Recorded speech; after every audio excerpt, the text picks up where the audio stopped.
छठ के शुभ अवसर पे बड़े भैया सोनू भैया का और आप सबके बेटा भाई पवन का गाना आ रहल बा।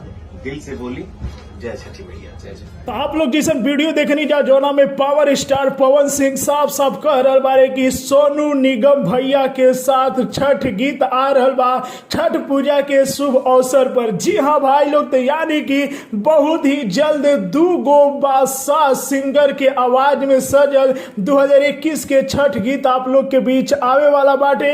आप लोग के हम बता दी कि सोशल मीडिया खोलला पर सिर्फ और सिर्फ पवन सिंह और सोनू निगम के फोटो वीडियो ही नजर आ रहा बा।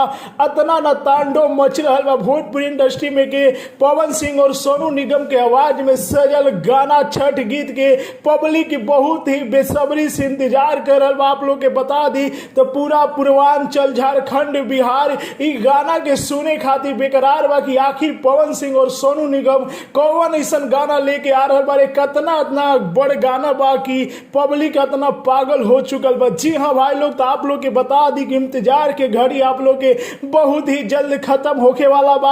आप लोग के बता दी कि ऐसा सुने में आ रहा बा मीडिया रिपोर्ट के मानी जा कि माँ अम्मा फिल्म यूट्यूब चैनल से पवन सिंह और सोनू निगम के गाना आवे वाला बा। जी हाँ भाई लोग, ओइजे इ गाना के अरुण बिहारी लिखले बारे और इ गाना में म्यूजिक जो कि छोटे बाबा देले बारे। जी हाँ भाई लोग, और पवन सिंह के 3 गो छठ गीत आवे वाला बा और तीनों छठ गीत के जौन की अरुण बिहारी लिखले बारे और म्यूजिक 2 गो छठ गीत में प्रियांशु सिंह दिल बारे। तो आप लोग इंतजार के घड़ी बहुत जल्द खत्म होके वाला बा और सुर सम्राट पवन सिंह के आवाज में सजल और सोनू निगम के आवाज में सजल छठ गीत आप लोग के बीच बहुत ही जल्द आवे वाला बा।